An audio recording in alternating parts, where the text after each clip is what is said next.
Kaixo, kasu honetan jarraituko dugu zenbaki osoekin, baina parentesiak jarri ditugu kasu honetan. Batzen eta kentzen aurreko bideoan ikasi dugu eta kasu honetan parentesi batzuk agertzen dira gure eragiketetan. Orduan, lehenengo pausua parentesiak agertzen direnean da parentesiak kentzea. Horretarako, jakin behar dugu, parentesi baten aurrean negatibo bat daukagunean, adibidez, hemen idatziko dut. Negatibo eta parentesi bat, -2, adibidez. Negatibo honek, parentesi barruan dagoen ikur hori aldatu egingo duela, bai? -2 hori, parentesiak kentzerakoan geratuko da +2. Eta alrebez, plus badaukagu kanpoko aldean, gure parentesia kentzerakoan, barruan geratuko zaigu -2, ez da aldatuko ikurra. Kontrara badaukagu minus +2, adibidez, negatibo horrek, kanpoko negatiboak barruko guztia aldatuko duenez, parentesia kentzerakoan geratuko zaigu -2. +2 hori aldatu behar dugu -2 bategatik. Eta badaukagu +2, falta zaiguna, ez da ezer aldatuko, positiboak ez duelako aldaketarik egiten barruan, bai? Beraz, +2 geratuko da, parentesia kentzerako. Orduan, hau azalduta, saiatuko gara hemen jarri ditudan adibideak ebazten. Orduan, lehenengo pausua esan dudan moduan izango da parentesiak kentzea. Horretarako, hasiko gara parentesiak kentzen hemendik. -3. Kasu honetan, -3ren parentesiaren aurrean ez badago ezer, positibo bat dago. Bai? Hor, positibo bat egongo litzateke, ez dugu jartzen, zergaitik ez duelako barrukoa aldatuko. Orduan geratuko da -3.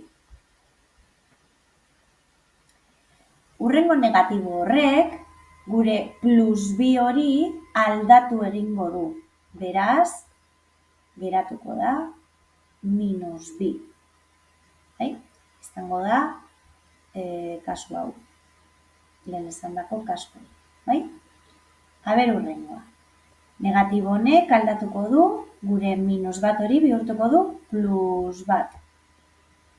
Eta positibo honek ez du ezer aldatuko, beraz, -5. Bai? Orain, euren artean batuko ditugu ikur berdina dutenak. Hau da, -3, -2 eta -5. Kasu honetan, 5 gehi 5, 10, -10, gehi 1. Eta orain ikur desberdina dutenez, kenketa eta handienaren ikur. Bai? Ia hurrengoa. Parentesi honen aurrean ez badago ezer, dago plus. Bai? Beraz, gure parentesi horren barruko ikurrak ez dira aldatuko. Beraz, geratuko da +8, ken 11. Eta negatibo honek aldatuko ditu ikur guztiak. Parentesi osoari aldatu beharko dizkiogo ikurrak. Beraz, -3, ken 1, gehi 4, gehi 6. Bai, negatibo horrek aldatuko du barruan dagoen zenbakien ikur guztiak. Eta orain batuko ditugu euren artean. Positiboak positiboekin, 18 plus 18, eta negatiboak negatiboekin, bai? Urdinez jarriko dut. Hau izango da -15. Beraz, plus iru. Kenketa eta handianaren ikurra, bai? Ia hurrengoa. Kasu honetan, kortzete batzuk agertzen dira, bai, ikusten duzu ez? Hor eta hor. Kortzete batzuk daude. Beraz, gure eragiketak hortik barrutik hasiko gara egiten. Konkretuki, kortzete horren barruan dagoen parentesi horretatik hasiko gara. Bueno, baia, 5 plus 5 izango da, plus 5 ken 11 egiten hasi beharko gara. Bai? Plus 5 ken 11 da kenketa eta handienaren ikurra. Beraz, minus 6. Eta kopiatuko dugu parentesia berdin. Eta kortzetea. Bai?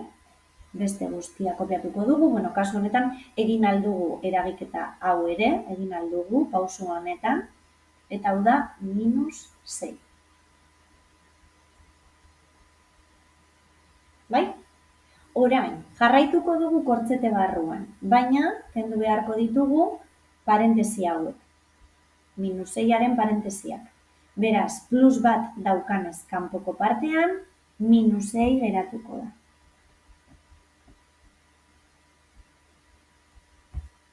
Eta minus 6 honek hemen plus daukanez, bai, hemen ez badago ezer da plus, minus 6 geratuko da ere. Jarraitzen dugu. Kortzete barruan jarraitzen dugu. Plus lau ken 6, ez da? Lau honek ez badauka ezer, plus da.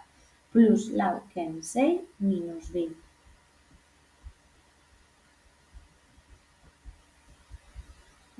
Eta kasu honetan, kortzetea ja parentesi baten modukoa denez, minus horrek aldatuko dio ikurra. Beraz da, minus 6 gehi 2.